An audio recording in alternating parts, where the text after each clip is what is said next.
The air inside the Rayburn House office building usually smells of floor wax, old paper, and the stale coffee of low-level staffers. It is a scent that screams bureaucracy, a sterile environment where careers are made in hushed whispers and destroyed in committee votes. But at 8:45 a.m. on this particular Wednesday, the hallway leading to the House Ethics Committee hearing room smelled different. It smelled of electricity. It smelled of a storm front moving in. The room itself was a theater of the absurd, disguised as a hall of justice. Heavy mahogany tables were arranged in a confrontational U-shape, the raised dais looming over the witness table like a judge's bench. The walls were lined with portraits of past chairmen, men who had presided over decades of D.C. deals, looking down with painted indifference. The gallery was already packed to capacity, a sea of faces that told two very different stories. On the left side sat the paid staffers and political operatives, men and women in sharp suits with lanyards, checking their phones and looking bored. On the right side sat the people of South Los Angeles. They were elderly women in Sunday hats, young men in work boots, and tired mothers holding photos of loved ones. They sat in respectful silence, their eyes fixed on the empty witness chair, waiting for something they hadn't seen in 30 years. Accountability. At 9 a.m. sharp, the doors swung open. But it wasn't the Congresswoman. Dan Bongino walked in alone. He didn't look like a typical witness. Most people who testify before Congress look small, diminished by the architecture and the weight of the institution. Bongino looked like he was sizing up a threat perimeter. He wore a dark, unremarkable suit, the kind bought off the rack by men who view clothing as utility, not fashion. He carried no briefcase. Instead, he held 3 heavy white cardboard banker's boxes, stacked precariously in his arms. He set the boxes down on the witness table with a heavy thud that echoed through the room. The sound made a few staffers look up from their BlackBerries. Bongino didn't sit immediately. He arranged the boxes with military precision, aligning the edges with the table. Then, he reached into his jacket pocket and pulled out 2 items. He placed them on the table, face out, toward the cameras. The first was his NYPD badge, battered and scratched from years on the street. The second was his Secret Service credentials, the laminated ID of a man who had stood between the President of the United States and a bullet. These weren't props. They were his resume. They were a silent signal to everyone in the room. I have protected better people than you, and I have arrested scarier people than you. He sat down, folded his hands, and waited. He checked his watch. 9:05 a.m. The committee members filed in, taking their seats on the dais. They shuffled papers, poured water, and whispered to aides, avoiding eye contact with the man staring at them from the witness table. They were uncomfortable. They knew this wasn't going to be a standard hearing. This was going to be a street fight. At 9:08 a.m., 8 minutes late, the double doors at the back of the room opened again. The energy shifted instantly from anticipation to performance. Representative Maxine Waters entered the room. She didn't walk. She processed. She was surrounded by a phalanx of 4 frantic staffers, one carrying her purse, one holding a binder, one whispering schedules, and one seemingly there just to open doors. It was a display of power, a visual reminder that she was royalty in this building. She was dressed for a coronation, not an investigation.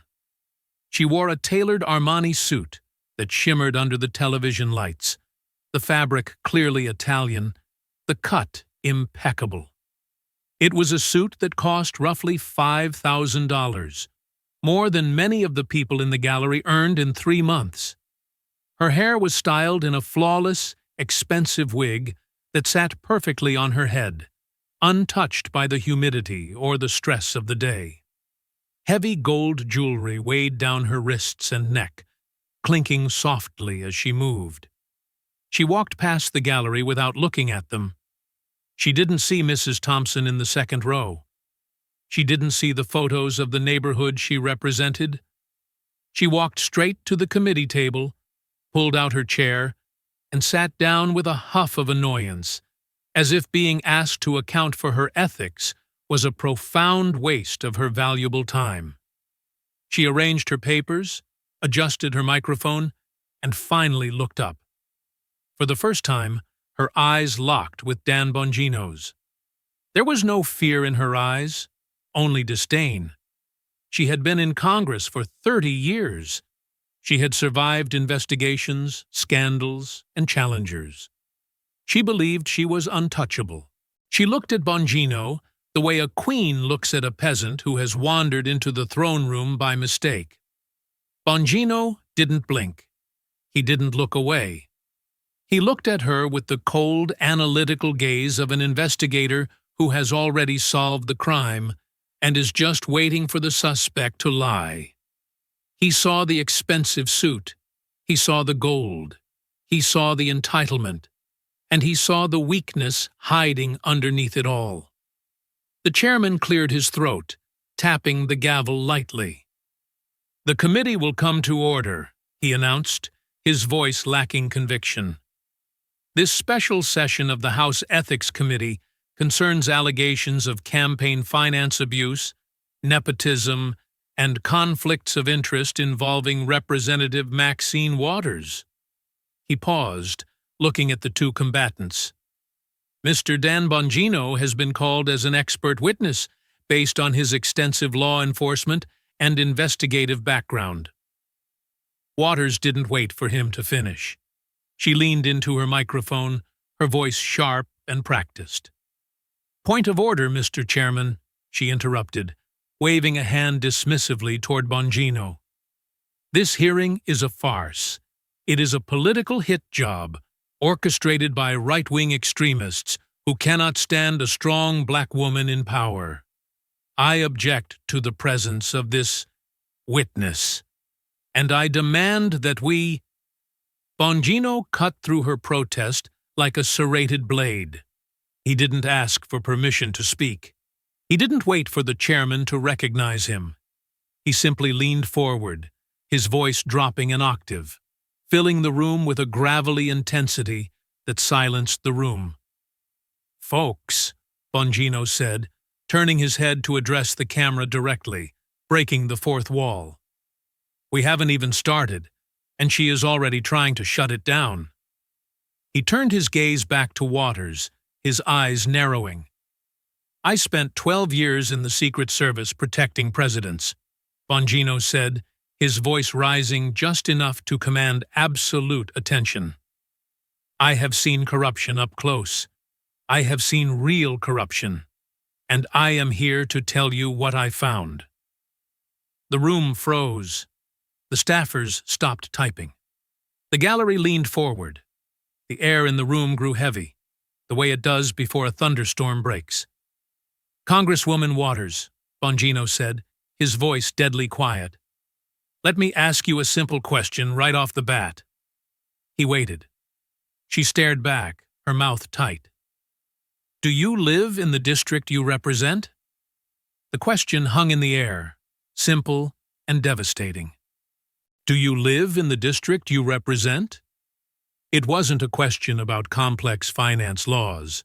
It wasn't a question about the nuances of the tax code. It was a binary question. Yes or no. Geography. Reality. Maxine Waters gripped the edge of the mahogany table, her knuckles whitening slightly against her gold rings. She had prepared for questions about banks. She had prepared for questions about her daughter. She had not prepared for someone to challenge the most basic premise of her job, her connection to the people who elected her. "That is irrelevant," Waters snapped, her voice tight. "I have every right to represent the people of California's 43rd District. I have served them for 30 years. My residence is a matter of public record and personal privacy. It's a yes or no question, Congresswoman, Bongino pressed, his voice unyielding. I'm not asking about your privacy. I'm asking about your address. Do you live in South Los Angeles? Do you sleep there? Do you shop there? Do you wake up there? I will not be interrogated by some partisan hack, Waters shouted, looking to the chairman for help. Mr. Chairman, is this allowed? Is he allowed to harass a member of Congress about her living arrangements? The chairman opened his mouth to intervene, to offer some procedural lifeline, but Bongino was already moving. He turned his body toward the gallery, sweeping his arm toward the rows of South Los Angeles residents. Folks, Bongino said, his voice booming now, she won't answer. You know why she won't answer? Because the answer is no. He looked back at the camera. She doesn't live in South Los Angeles. She doesn't live in the 43rd District. She doesn't live anywhere near the poverty, the crime, and the struggle that these people face every day. Bongino reached into the first evidence box. He pulled out a large mounted photograph. It wasn't a chart. It was a picture of a house. But house was the wrong word. It was an estate. She lives here, Bongino announced, holding the photo up for the world to see. She lives in Hancock Park, one of the wealthiest, most exclusive neighborhoods in all of Los Angeles. This is her home. The photo showed a sprawling mansion set back from the street. It had wrought iron gates. It had a circular driveway. It had manicured hedges that looked like they had been trimmed with nail scissors. It screamed money. Old money. Quiet money. The kind of money that builds walls to keep the rest of the world out. A $6 million mansion, Bongino said, letting the number sink in. $6 million. He turned to the people in the gallery. Mrs. Thompson, he said gently, addressing the elderly woman in the second row. Does your house look like this? Mrs. Thompson shook her head slowly, tears forming in her eyes. No, sir, she whispered. I live in a one-bedroom apartment above a laundromat. Bongino turned back to Waters, his face hardening into a mask of fury. While her constituents live in poverty, Bongino said, pointing a finger at the Congresswoman, while they struggle to pay rent on run-down apartments, she is living like royalty 18 miles away. Waters' face flushed a deep, angry red. She slammed her hand on the table. This is out of order, she screamed. I am reclaiming my time. Mr. Chairman, I am reclaiming my time. The hook landed like a physical blow. It was the phrase she had made famous, the phrase she had put on T-shirts, the phrase she used to silence critics and shut down debate. Bongino smiled. It wasn't a warm smile. It was the smile of a predator who had just baited the trap perfectly. Reclaim your time, Congresswoman, Bongino said, his voice cutting through her shouting. Go ahead. Reclaim it. He leaned forward, his face inches from his microphone. But how about you reclaim your integrity first? The room erupted. The South L.A. residents in the gallery stood up, cheering and applauding. It was a breach of protocol, a violation of the rules, but nobody cared. For 30 years, they had been talked down to. For 30 years, they had been ignored. And now, finally, someone was saying what they had whispered in their kitchens and barbershops for decades. The chairman banged his gavel, his face pale. Order! Order in the committee! The gallery will remain silent or be removed. But the damage was done. Waters sat frozen, her mouth slightly open. Her paid staffers looked at their shoes, uncertain of what to do. The narrative had shifted. She was no longer the defiant hero fighting the system. She was the out-of-touch aristocrat caught in the act. Bongino waited for the noise to die down.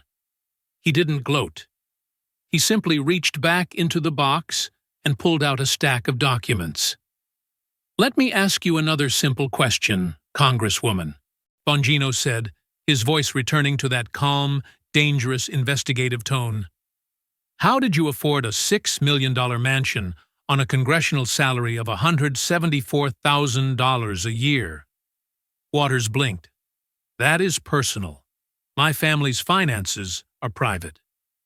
"You are a public servant," Bongino roared, his voice cracking with genuine anger. "Your finances are public, especially when you are enriching your family from campaign funds and taxpayer bailouts."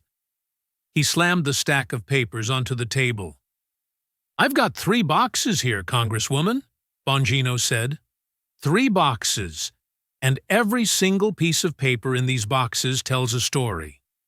They tell a story of how you and your family have gotten rich, while the people you are supposed to represent can't afford groceries.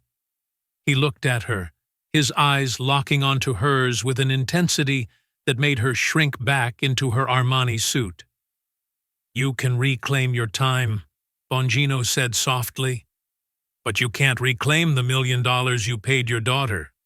You can't reclaim the $12 million bank bailout you arranged for your husband. And you can't reclaim 30 years of corruption." He paused. "Folks," Bongino said to the camera, "get comfortable. It is going to be a long day for the mansion Marxist." Maxine Waters sat in her chair, radiating a cold, furious silence. She had stopped shouting. The reclaiming my time tactic had backfired spectacularly, turning a procedural maneuver into a symbol of evasion.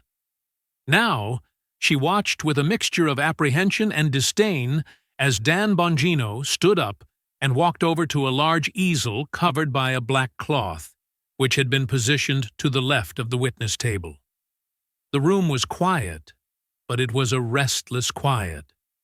The air was thick with the dust of shattered norms.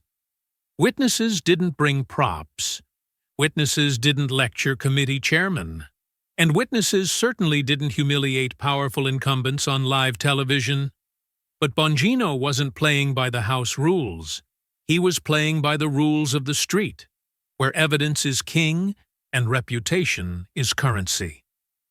"Folks, words are cheap," Bongino said, gripping the edge of the black cloth. "Politicians are great at words. They have speechwriters. They have PR teams. They can talk for hours and say absolutely nothing. But maps? Maps don't lie. Geography doesn't lie." He whipped the cloth off the easel. Underneath was a large, high-resolution satellite map of Los Angeles County. It was marked with stark, high-contrast graphics. On the bottom right, deep in the grid of the city, was a large area shaded in angry red. On the top left, miles away near the hills, was a single, bright blue star. "Let me show you something that tells you everything you need to know about the woman sitting across from me," Bongino said, picking up a laser pointer. The red dot danced across the red zone. "This red circle," Bongino explained, his voice clinical and precise, "is California's 43rd district. This is South Los Angeles. This is the district Congresswoman Waters has represented for 30 years. It includes Hawthorne, Inglewood, and parts of Torrance." He tapped the map. "Let's talk about the reality inside this red circle. The median household income here is $32,000 a year. The poverty rate is 34%. That means 1 in 3 people living in this circle cannot afford basic necessities. They are choosing between rent and food. They are choosing between medicine and electricity." Bongino looked at the gallery. He pointed to a young Hispanic woman in the back row, holding a sleeping toddler. "That is Maria Gonzalez," Bongino said. "She works 2 jobs in the district. She makes about $29,000 a year. She still can't afford her son's asthma medication because the premiums are too high. She lives in the red circle. Bongino moved the laser pointer. He traced a line north, up the 110 freeway, past the traffic and the smog, moving 18 miles away to the blue star. "And this," Bongino said, the dot resting on the star, "this is Hancock Park. This is where Congresswoman Waters actually lives." He turned to the committee. Hancock Park isn't just a different neighborhood. It is a different planet. The median home value in Hancock Park is $4.2 million. The median household income is $200,000. It is a place of manicured lawns, private security patrols, and silence. 18 miles, Bongino said. That is the distance between her and the people she serves. But the economic distance? The economic distance is light years. Waters shifted in her seat. "I have a residence in the district," she muttered, though it sounded weak. "You have a condo you barely visit," Bongino shot back, not missing a beat. "A condo that gathers dust while you sleep in a mansion." He reached into his second evidence box and pulled out a blown-up document. It was a property tax bill. "Let's talk about the cost of living like Maxine Waters," Bongino said. "This is a public record. This is the annual property tax bill for her Hancock Park mansion." He held it up. The number was circled in thick black marker. $72,000 a year. Bongino let the paper fall onto the table. Think about that, folks. Her property taxes alone, just the tax on her house, are more than double what the average family in her district earns in an entire year working full-time. He walked to the center of the room, standing between the map and the Congresswoman. "Let me ask you a simple question, Congresswoman," Bongino asked, his voice dropping to a whisper that carried to the back of the room. "When was the last time you spent the night in South L.A.?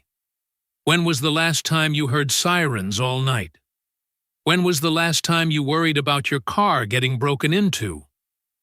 "I don't have to answer to you about my schedule," Waters hissed, her eyes darting around the room, looking for an escape. "She won't answer," Bongino told the camera, "because the answer is never.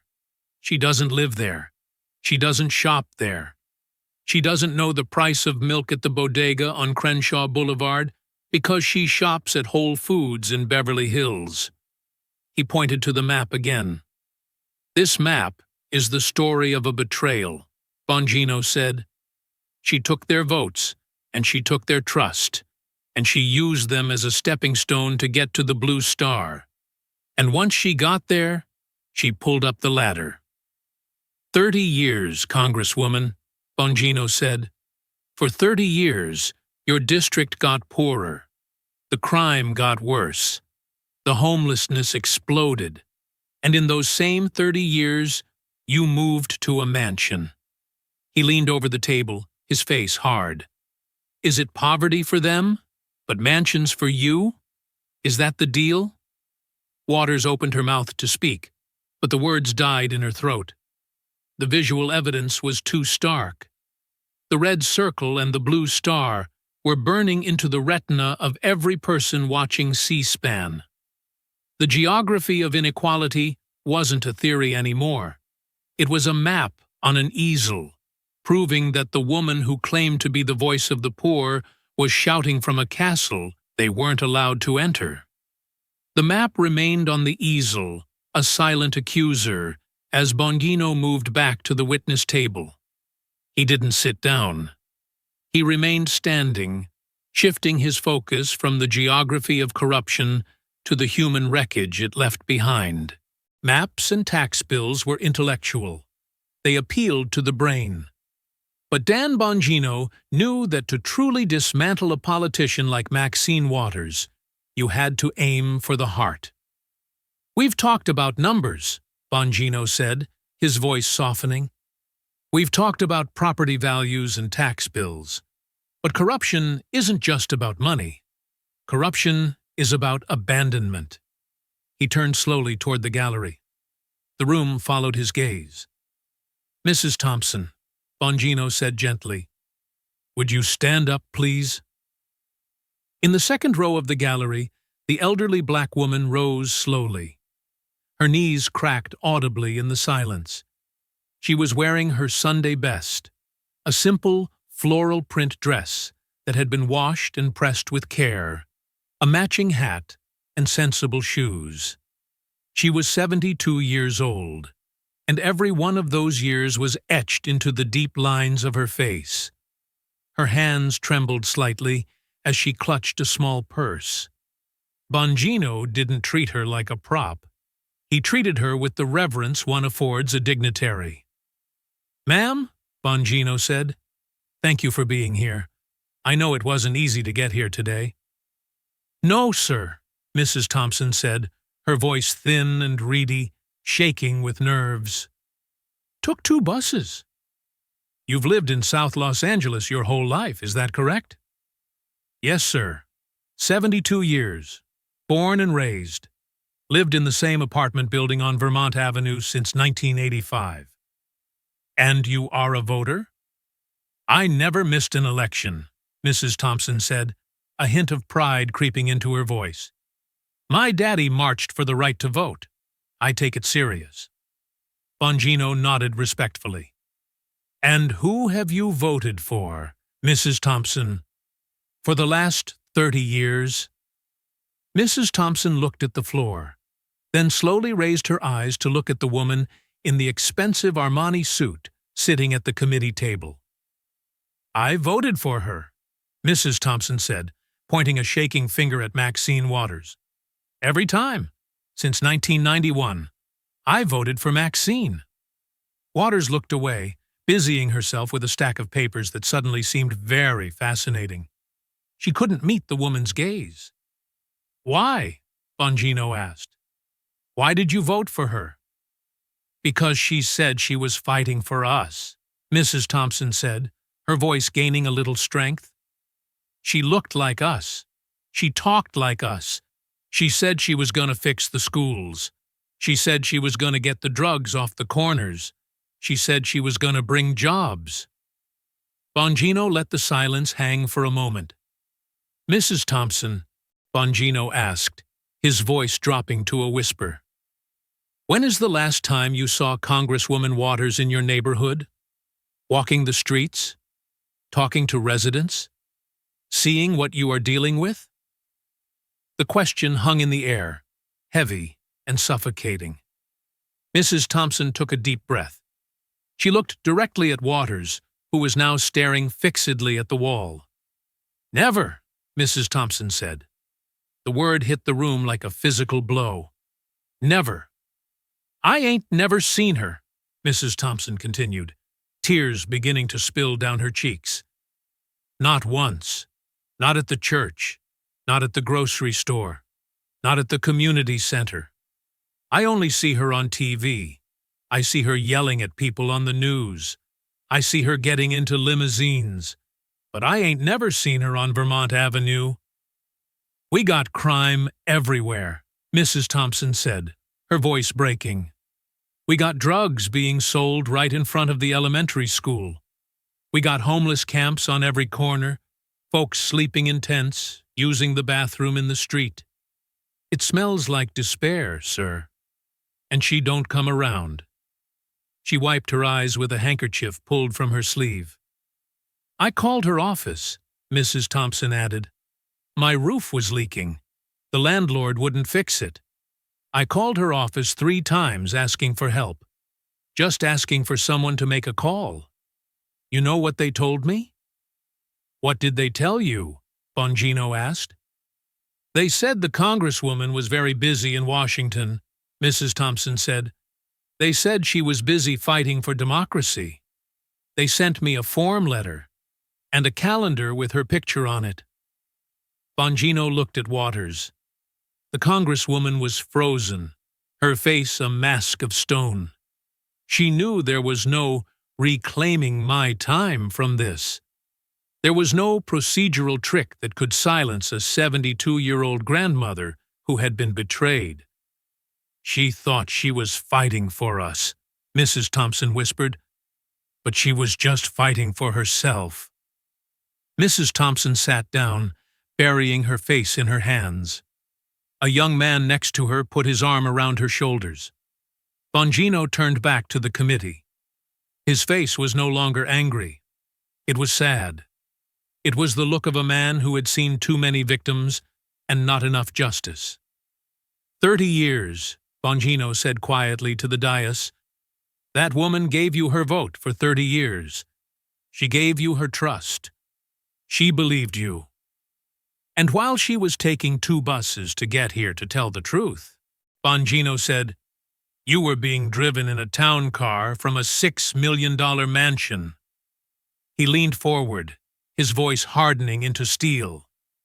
You didn't just steal their money, Congresswoman. You stole their hope. You took their loyalty, and you cashed it in. Mrs. Thompson never saw you, Bongino said, but you can bet she sees you now. Dan Bongino watched Mrs. Thompson slowly make her way back to her seat, helped by the young man next to her. The emotional weight of her testimony hung over the room like a heavy fog. Waters was staring at her manicured fingernails, refusing to look up. She was hoping the moment would pass, that the emotion would dissipate, and she could return to the safety of procedural arguments. But Bongino wasn't going to let the pressure drop. He reached down and pulled the second white banker's box onto the table. It was heavier than the first. We've talked about where you live, Bongino said, his voice hard and rhythmic. And we've heard from the people you left behind. But now, we need to talk about why you stayed in office for 30 years. Because it certainly wasn't to fix Mrs. Thompson's roof. He opened the lid of the box. Inside were stacks of paper, bound with rubber bands. These weren't tax bills. They were Federal Election Commission, FEC, reports. Folks, let me tell you about something that makes my blood boil, Bongino said to the camera. Nepotism, family enrichment schemes, political dynasties built on your donations. You think you are donating to a cause? You think you are donating to help the community? No, you are donating to the Waters Family Trust. He grabbed a thick stack of documents and slammed them onto the table. Whack. Let's talk about Karen Waters, Bongino said, the Congresswoman's daughter. Waters' head snapped up. Leave my family out of this, she shouted. My daughter is a private citizen. Your daughter is a paid vendor for your campaign, Bongino shouted back, matching her volume instantly. She stopped being a private citizen the minute she cashed the first check from your donors. Bongino picked up a summary sheet. Over the last 15 years, Bongino read, Karen Waters has been paid $1.2 million from her mother's campaign committees. $1.2 million. He paused to let the number land. Mrs. Thompson worked as a nurse for 40 years, Bongino said quietly. Her lifetime earnings, 40 years of scrubbing floors and emptying bedpans, are less than what Karen Waters made from campaign consulting. Bongino reached into the box and pulled out a flimsy piece of paper. It looked cheap. It was a single sheet, folded in thirds, printed in black and white. And what did she do for that $1 million? Bongino asked. Did she run a complex digital operation? Did she manage a 50-state strategy? No. He held up the paper. She produced this. It is called a slate mailer. It is a piece of junk mail. It is a list of candidates endorsed by Maxine Waters. It takes about 20 minutes to design on Microsoft Word. It costs pennies to print. Karen's company charges $80,000 per election cycle to produce this, Bongino said, waving the paper. He held up a second document in his other hand. I called 3 top political consultants in D.C., Bongino said. I asked them what the market rate is for a slate mailer. You know what they said? $5,000 to $10,000. Max. He looked at Waters. She charges 8 times the market rate, Bongino said. 8 times. That isn't a fee, Congresswoman. That is a transfer of wealth. You are taking money from donors and funneling it directly into your daughter's bank account. She provides premium services, Waters sputtered. She has community relationships that are invaluable. Premium services? Bongino laughed, a harsh bark of a sound. It is a photocopied list. There is nothing premium about it except the price tag. He turned toward the gallery again. Mr. Chen? Bongino called out. Would you stand up? A middle-aged Asian man in a windbreaker stood up nervously. He looked out of place in the ornate hearing room. Mr. Chen owns a dry cleaning business in Inglewood, Bongino told the committee. Mr. Chen, you donated to Congresswoman Waters' campaign in 2020, correct? Yes, Mr. Chen said softly. $500. It was a lot for me. Why did you donate, Mr. Chen? I thought she would help small businesses, Mr. Chen said. We were hurting after the lockdowns. I thought the money went to, helping the district. Did you know, Bongino asked, that your money went to pay her daughter $80,000 to print a piece of junk mail? Mr. Chen looked at Waters, disappointment etched on his face. No, I didn't know that. I thought it went to the community. Bongino turned back to the Congresswoman. You took money from a struggling dry cleaner, Bongino said, his voice trembling with rage. A man trying to keep his doors open, and you gave it to your daughter. You treated his hard-earned money like it was your personal allowance. That is the scam, folks, Bongino said to the camera. They tell you they are fighting the power. They tell you they are fighting for the little guy. But the only thing they are fighting for is their own bank balance. Poverty for them, Bongino said, pointing to the gallery. Wealth for Waters. Waters looked away, her jaw tight. She knew the optics were devastating. The slate mailer loophole was a dirty secret in California politics, something everyone knew about, but no one talked about. Bongino had just dragged it into the daylight and put a victim's face on it. But $1 million for the daughter? Bongino said, shaking his head as he closed the second box. That is just the appetizer. Wait until you hear about the husband. That is where the real money is. The room was heavy with the residue of the previous revelations. The map of inequality and the testimony of Mrs. Thompson and Mr. Chen had created a suffocating atmosphere of guilt. But Dan Bongino wasn't done. He moved to the third box. This one was black. We've talked about campaign cash, Bongino said, his voice dropping to a lower, more dangerous register. But campaign cash is small potatoes compared to what happens when you start playing with the federal treasury, when you start playing with taxpayer money, your money. He opened the black box. Inside were documents stamped with the seal of the United States Treasury Department. Let's go back to 2008, Bongino said. The Great Recession. The economy is collapsing. The stock market is in free fall. Families across America, including thousands of families in South Los Angeles, are losing their homes.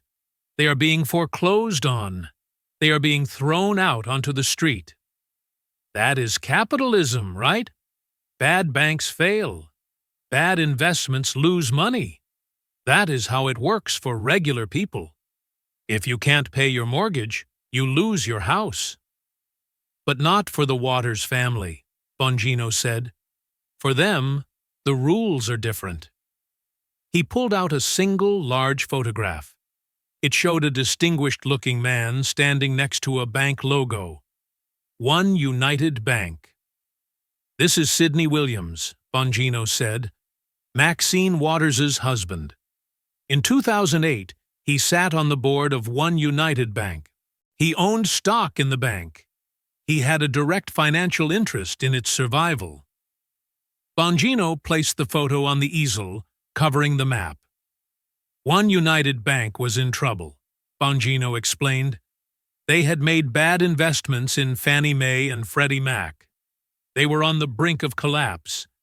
By all rights, they should have failed. Their shareholders, including your husband, should have been wiped out. But that didn't happen, Bongino said, because they had an ace in the hole. They had the chairwoman of the House Financial Services Subcommittee. He slammed a stack of emails onto the table. You arranged a meeting, Bongino accused. You personally called the Treasury Department. You set up a meeting between One United executives and the federal regulators who controlled the bailout funds. You used your power, your title, and your influence to get them in the room. Waters jumped in, her voice shrill. I was helping minority-owned banks. One United serves the African American community. It was my duty to protect. Stop, Bongino shouted, silencing her instantly. Just stop. If this was about helping minority banks, why didn't you recuse yourself? Why didn't you disclose your husband's financial interest? Why did you hide it? Bongino picked up a thick report bound in blue plastic. This is the official House Ethics Committee investigation report, Bongino said. I didn't write this. Your colleagues wrote this. The investigators wrote this. He put on reading glasses and opened the report to a bookmarked page. Quote, Representative Waters used her position to benefit One United Bank, in which her husband had a financial interest, without properly disclosing that interest or recusing herself from the matter. He slammed the book shut. That isn't me talking, Congresswoman. That is the official finding. You used your position to save your husband's bank account. And what was the result? Bongino asked. He held up a check, a blown-up replica of a Treasury disbursement. $12 million. One United Bank got $12 million in TARP bailout funds, Bongino said. Taxpayer money. Money from the families who were losing their homes. Money from the people standing in unemployment lines. It went to save the bank where your husband sat on the board. Bongino walked around the table, standing in the open space before the dais. Let me ask you a simple question, Bongino said, his voice deadly quiet. While families in South LA were being evicted, while Mrs. Thompson was worrying about her rent, did your husband's stock value go up when One United got that $12 million? Waters stammered. His stock value? I mean, any shareholder would. The market fluctuates. That is a yes, Bongino said, turning to the camera. Folks, her husband made money because she got them a bailout. That is the definition of corruption. He leaned forward, his face filled with moral judgment. I protected presidents, Bongino said. I protected Barack Obama. I protected George W. Bush. We had different politics. We disagreed on policy. But I will tell you this. Neither of them, would have used their position to enrich their family while the country was burning. Barack Obama wouldn't have done it, Bongino said. George Bush wouldn't have done it. But you did. The comparison landed like a verdict. Waters had no response. The juxtaposition of the 2008 crisis, the pain of the average American against the secret backroom deal to save her husband's investment, was too stark. Here is what really gets me, Bongino said, his voice dripping with disgust.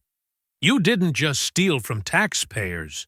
You stole from your own constituents. You represent the people who were hurt the most by that crisis. And instead of fighting for them, you were fighting for your husband's portfolio. He held up 5 fingers. Number 1. Daughter gets $1.2 million. Number 2. Husband's bank gets $12 million. Number 3. You live in a $6 million mansion.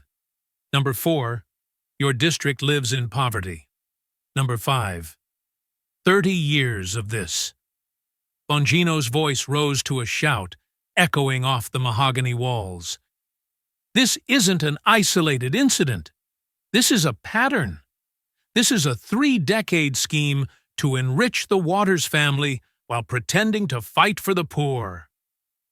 Congresswoman, Bongino asked, delivering the recurring hook with devastating force. Is it poverty for them, but bailouts for you? Waters slumped in her chair. The fight was draining out of her. The Mansion Marxist label wasn't just a nickname anymore. It was a proven fact, supported by 3 boxes of evidence and the silence of a guilty conscience. The hearing room was quiet, save for the hum of the ventilation system and the frantic whispering of Maxine Waters' legal team. The revelations about the daughter's campaign cash and the husband's bank bailout had sucked the oxygen out of the room. Waters sat rigidly, her eyes fixed on the middle distance, her earlier defiance replaced by a defensive crouch. She looked like a fighter who had taken too many body shots and was just trying to survive until the bell rang. But Dan Bongino wasn't looking at the clock. He was looking at a laptop he had just pulled from his briefcase. "Folks," Bongino said, his voice taking on a conversational, almost instructional tone. "You've probably seen the videos. You've seen the memes. Congresswoman Waters has a catchphrase. It is famous. It is on T-shirts. It is on coffee mugs. People think it is a symbol of strength. They think it is a symbol of a strong woman standing up to the patriarchy, or standing up to the system." He turned the laptop around so the screen faced the cameras and the committee. "The phrase is, 'reclaiming my time.'" Bongino pressed a key. A video montage began to play on the large monitors around the room. It was a greatest hits collection, but edited with a brutal forensic clarity. Clip 1. A Treasury Secretary tries to explain a complex financial regulation. Waters cuts him off. "Reclaiming my time." Clip 2. An ethics investigator asks about a meeting date. Waters interrupts. "Reclaiming my time." Clip 3. A Republican colleague asks about a missing disclosure form. Waters talks over him. "Reclaiming my time." Clip 4. A constituent at a town hall asks why the poverty rate is rising. Waters waves a hand. "I am reclaiming my time." The montage played for 3 minutes. It showed a pattern. Every time a difficult question was asked, every time the conversation veered toward accountability or detail, the phrase came out like a shield. When the video ended, the screen went black. Bongino let the silence hang there for a long moment. "You see the pattern?" Bongino asked the room. "It isn't strength, folks. It isn't assertiveness. It is a tactic. It is a deflection mechanism." He turned to look at Waters, who was glaring at the blank screen with open hostility. "I spent 12 years in law enforcement," Bongino said. "I interviewed hundreds of suspects, and I learned something very important about human behavior. Innocent people want to talk. Innocent people want to explain. Innocent people want to give you the time, because they know the truth is on their side. Guilty people?" Bongino shook his head. "Guilty people want to stop the clock. Guilty people want to control the flow of information. Guilty people reclaim their time because they are terrified of what will happen if they let you finish the question."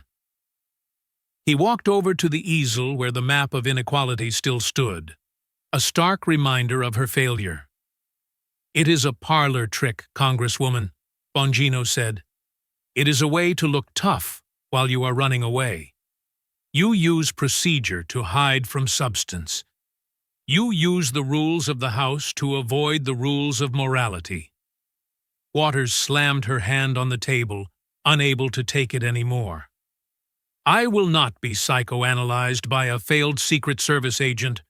My parliamentary procedures are none of your business. They are our business when you use them to cover up a crime, Bongino shouted back, his voice echoing off the walls. They are our business when you use them to silence the people you are stealing from. He leaned over the witness table, his eyes locked onto hers. You reclaimed your time when the Ethics Committee asked about your husband. You reclaimed your time when the press asked about your daughter. You reclaimed your time when Mrs. Thompson asked about her roof. Let me ask you a simple question, Congresswoman, Bongino said, his voice dropping to a dangerous whisper. Why do you refuse to answer direct questions about your finances? Why is the clock always more important than the truth? I don't have to answer. There it is! Bongino wheeled toward the camera, pointing back at her. Folks, did you see that? I asked a simple question, and immediately she goes to the procedural defense. She retreats. He turned back to her, his face hard. You have spent 30 years reclaiming your time, Bongino said. You have reclaimed hours. You have reclaimed days. You have reclaimed decades. But look around this room, Bongino said, sweeping his arm toward the gallery of South LA residents. Look at Mrs. Thompson. Look at Mr. Chen. Look at the empty chair where Marcus Thompson should be sitting. You reclaimed your time, Bongino said, but you wasted theirs. So here is my challenge to you, Bongino said. Right now, today, stop reclaiming your time. He paused, delivering the line that would become the soundbite of the hearing. How about you reclaim your integrity? How about you reclaim your honesty? How about you reclaim the trust of the people you have betrayed for 30 years? The gallery erupted in applause again. The catchphrase had been dismantled. It was no longer a symbol of power. It was the desperate plea of a politician with nowhere left to hide. The applause died down, but the tension remained. Waters looked trapped. The room felt smaller than it had an hour ago. The walls were closing in, built out of boxes of evidence, and the stare of a man who wouldn't blink. Bongino moved back to the center of the table. He didn't sit. He stood tall, adjusting his cuffs. He looked like a prosecutor preparing for the closing argument, but he wasn't done with the cross-examination yet.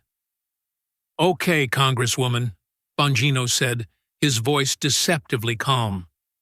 I am going to make this very simple for you. I know you like to control the flow. I know you like to filibuster. So I am going to take that away from you. He held up a single sheet of paper. I am going to ask you 10 questions, Bongino announced. 10 simple questions. They are all based on public records.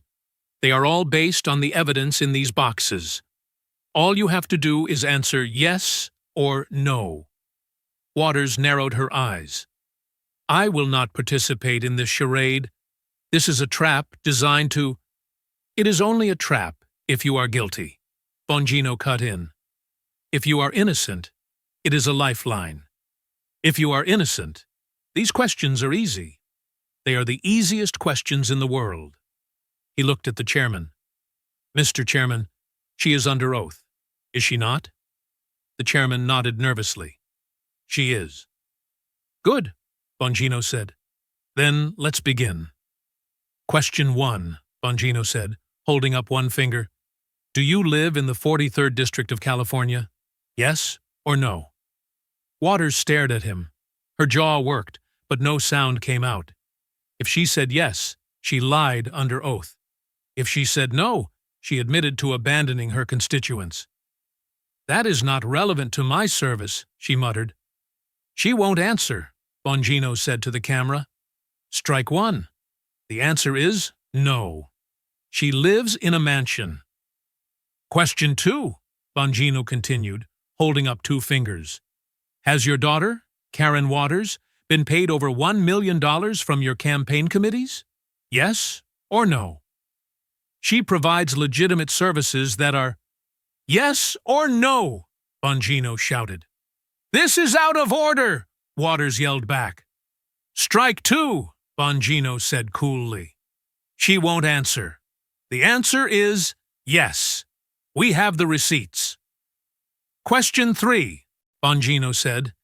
Did your husband, Sidney Williams, have a financial interest in One United Bank during the 2008 crisis? Yes or no? My husband's private investments are his own business. Reclaiming her time again, Bongino noted.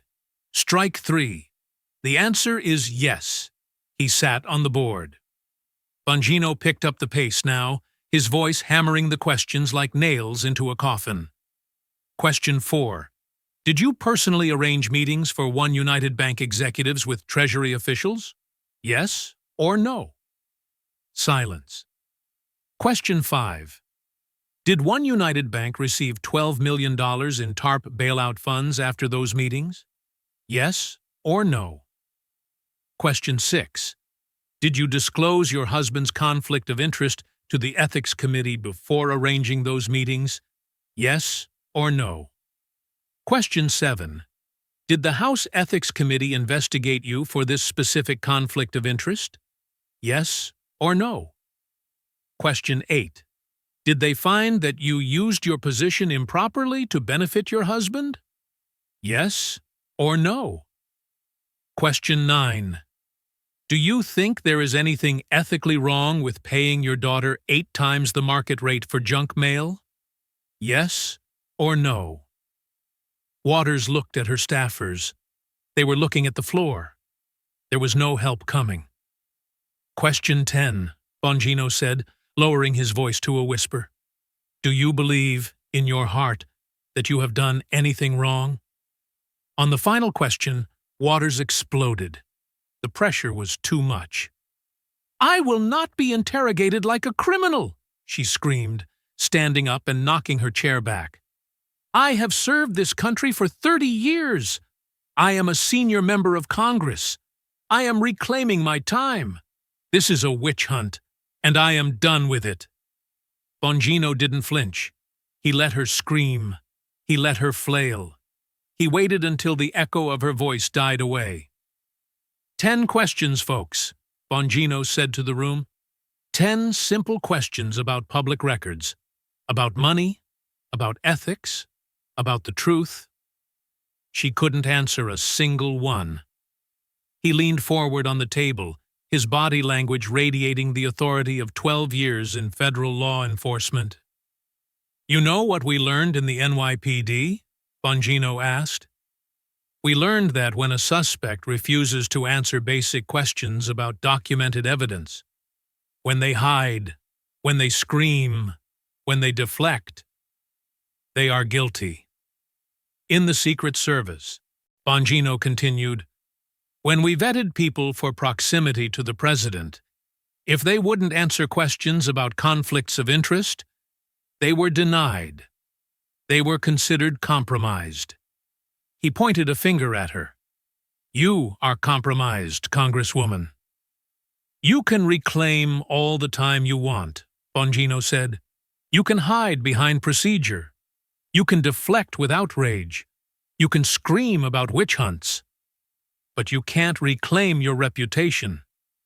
You can't reclaim the trust you have destroyed. And you can't reclaim the 30 years you stole from the people of South Los Angeles. 10 questions, Bongino repeated. 0 answers. And that silence? That silence is the loudest confession I have ever heard. The room was deadly quiet. The yes or no trap had snapped shut. By refusing to answer, she had answered everything. The hearing room was silent, but it was a different kind of silence now. It wasn't the silence of anticipation or the silence of shock. It was the heavy, suffocating silence of a tomb. The yes or no trap had effectively ended the legal argument, but Dan Bongino wasn't finished. He knew that corruption wasn't just about bank accounts and slate mailers. He knew that when leaders fail to lead, people die. Bongino reached into the third box one last time. He didn't pull out a document. He didn't pull out a chart. He pulled out a single large photograph mounted on foam board. He didn't slam it onto the table. He placed it gently on the easel, covering the map of Los Angeles. The image was grainy, taken in low light under the harsh glare of a street lamp. It showed a street corner. There was yellow police tape fluttering in the wind. There were evidence markers on the pavement, little yellow triangles numbered 1, 2, and 3. And in the center of the frame, stained into the concrete sidewalk, was a dark, undeniable pool of blood. Next to the crime scene photo, Bongino taped a smaller, portrait-style picture. It was a high school yearbook photo. A young black man with a bright smile, wearing a McDonald's uniform, looking hopeful. "This," Bongino said, his voice dropping to a register that was quieter and more dangerous than anything he had used before, "is where the corruption stops being about money." He looked at Maxine Waters. She was staring at the photo of the boy, her eyes wide. "This is 17-year-old Marcus Thompson," Bongino said. "Mrs. Thompson's grandson." A gasp rippled through the gallery. The connection was made. The elderly woman in the second row wasn't just a constituent. She was a grieving grandmother. "Marcus was an honor roll student at Crenshaw High," Bongino continued, his voice thick with emotion. "He worked part-time at McDonald's to help his grandmother with the bills. He wanted to go to UCLA. He wanted to be an engineer." Bongino pointed to the crime scene photo. "Last month, Marcus was walking home from his shift. It was 6:15 in the evening. Still daylight. He was 3 blocks from his house, 3 blocks from safety. He was shot in a drive-by," Bongino said. "Gang violence. Wrong place, wrong time." "Except it wasn't the wrong place, Congresswoman. It was his neighborhood. It was the neighborhood you are supposed to protect." Bongino turned to the gallery. "Mrs. Thompson," he said gently, "I need you to stand one last time." The elderly woman rose. She was weeping openly now, her shoulders shaking. The young man next to her held her up. "Ma'am," Bongino said, "tell the Congresswoman what happened." Mrs. Thompson looked at Waters through a veil of tears. "He was a good boy," she sobbed. "He wasn't in no gang. He was holding his uniform. I held him, Congresswoman. I held my grandbaby on that sidewalk while he bled out. He looked at me and he said, 'I'm sorry, Grandma.' He was apologizing for dying." The room was paralyzed by her grief. "And you know what?" Mrs. Thompson said, her voice hardening with a sudden fierce anger. "Nobody came. The police took 20 minutes. The ambulance took longer. And you? You never came." "Not to the hospital," Mrs. Thompson said, pointing a shaking finger. "Not to the funeral. Not even a phone call. I voted for you for 30 years. My grandson is dead in your streets, and you don't even know his name." Bongino stepped in, letting the accusation hang in the air. "Congresswoman Waters," Bongino asked, looking at the dais, "do you know Marcus Thompson's name?" Waters looked down at her papers. "There are many tragedies in my district," she mumbled. "I represent 700,000 people. I can't possibly attend every—" "Can't possibly what?" Bongino roared, his voice cracking with fury. "Can't possibly care? Can't possibly show up?" "You had time to meet with the Treasury Department to get your husband a bailout," Bongino shouted. "You had time to go to fundraisers in Beverly Hills. You had time to pick out the tile for your infinity pool in Hancock Park. But you didn't have time to pick up the phone for the woman who voted for you since 1991? Bongino picked up the photo of Marcus. This boy is dead, Bongino said. He is dead because the streets in your district are a war zone. And why are they a war zone? Because for 30 years, the money that should have gone to schools, to safety, to community programs, it went to you. It went to your daughter's consulting firm, Bongino said. It went to your husband's bank. It went to your gated community. He leaned over the table, his face inches from the microphone. Is it poverty for them, but mansions for you? Bongino asked. Is it dead kids for them, but private security for you? That is the trade, isn't it? Bongino pulled out one last set of photos.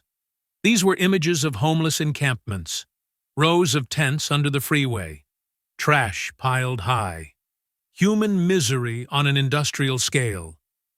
This is 11 blocks from Mrs. Thompson's house, Bongino said. Hundreds of people living in squalor. Veterans, families, kids. He turned to Waters. Let me ask you a simple question, Congresswoman.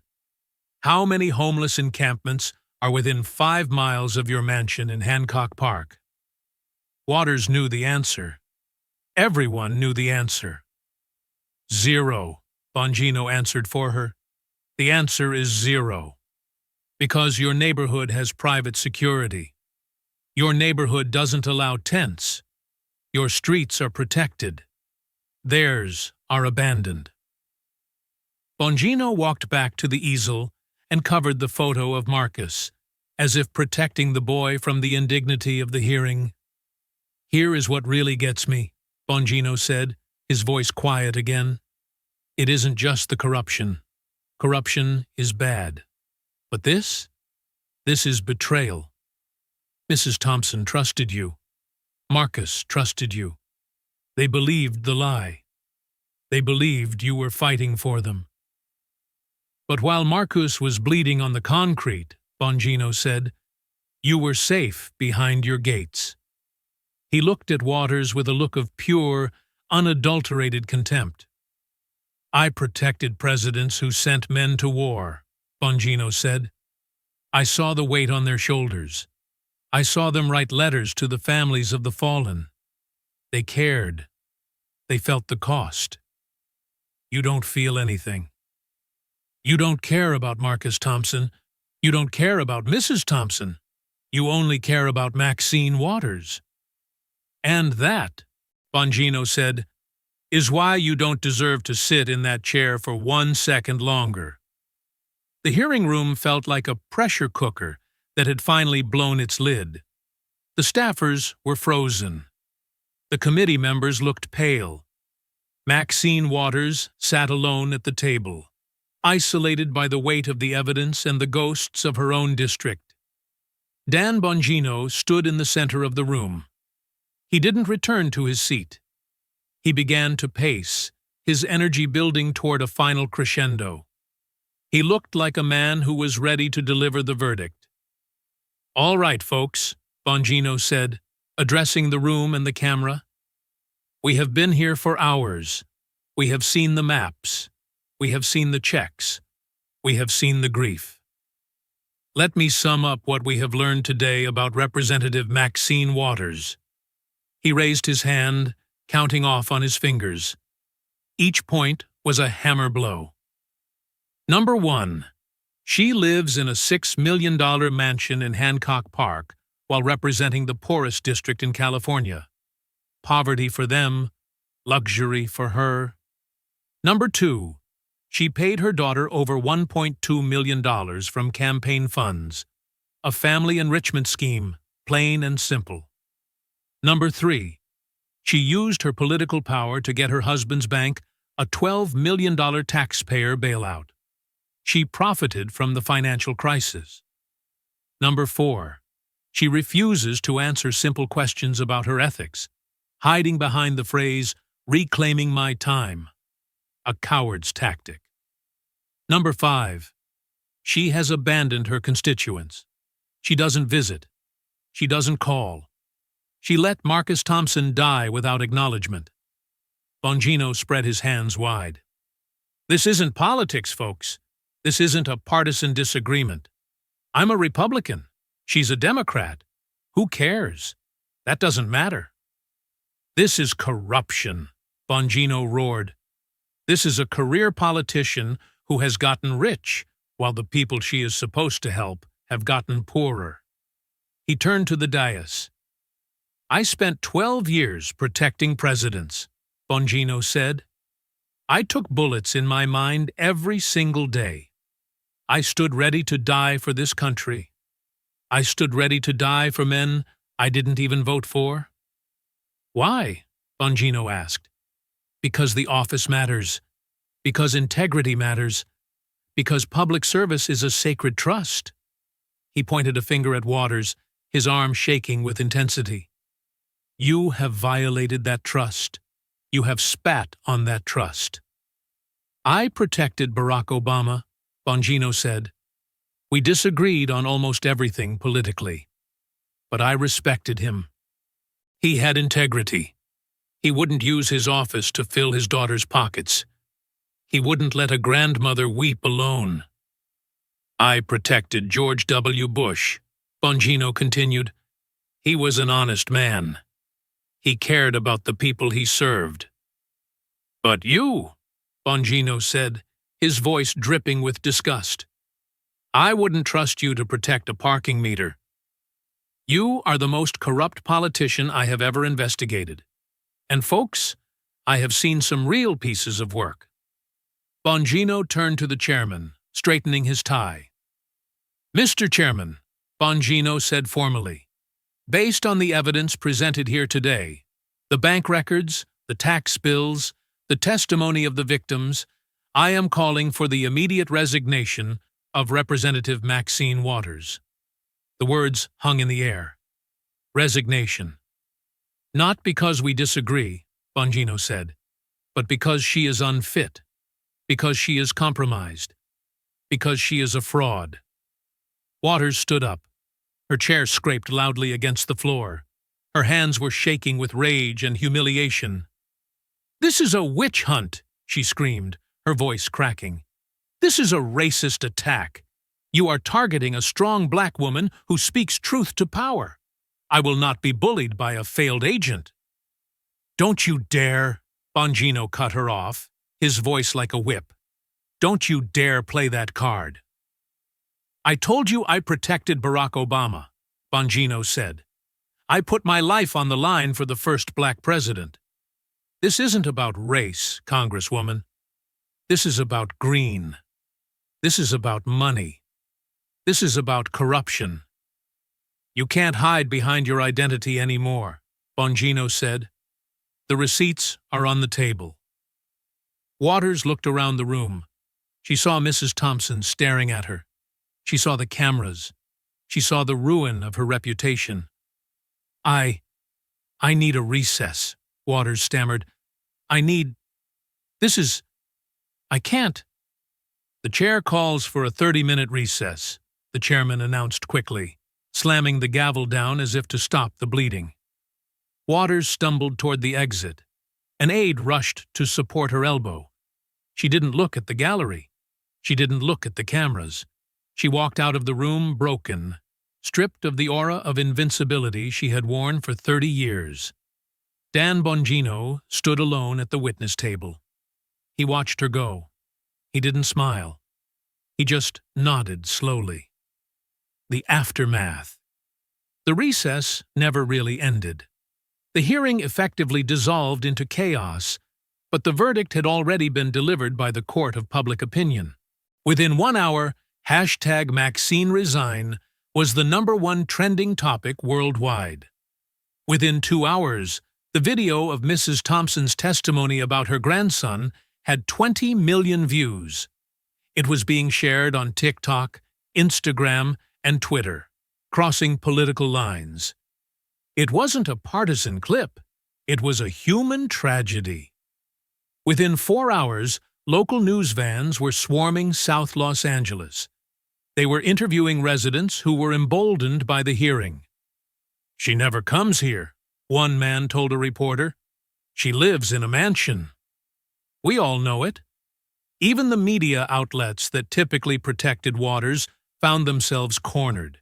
The evidence was too overwhelming. CNN ran the headline, "Serious questions raised about Waters' finances." The LA Times editorial board wrote, "Constituents deserve answers." 1 week later, the House Ethics Committee announced a formal investigation. The Justice Department quietly opened a review of the One United Bank bailout. Maxine Waters never recovered. The mansion Marxist label stuck to her like glue. Every time she tried to give a speech about inequality, someone would shout, "How's the pool in Hancock Park?" Every time she tried to reclaim her time, someone would shout, "Reclaim your integrity." 6 months later, facing a primary challenger named Joe Collins, a Marine veteran from South LA, who campaigned on the very issues Bongino had raised, Maxine Waters announced she would not seek re-election. She cited health reasons.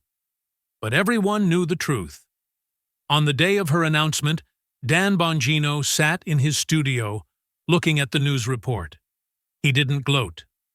He looked at a photo on his desk, a picture of him shaking hands with Mrs. Thompson after the hearing. "I didn't destroy Maxine Waters," Bongino told his audience later that day. "Her own corruption destroyed her. I just turned on the lights."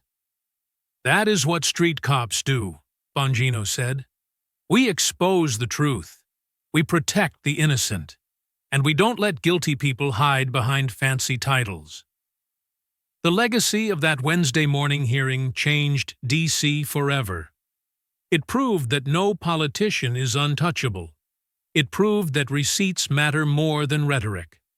And it proved that sometimes all it takes to bring down a giant is a guy with 3 boxes of evidence and the courage to ask a simple question. Do you live in the district you represent? For Mrs. Thompson, watching from her apartment on Vermont Avenue, the justice was bittersweet. It wouldn't bring Marcus back. But as she watched the news of Waters' retirement, she whispered a quiet prayer. "She finally heard us," Mrs. Thompson said. "She finally had to listen."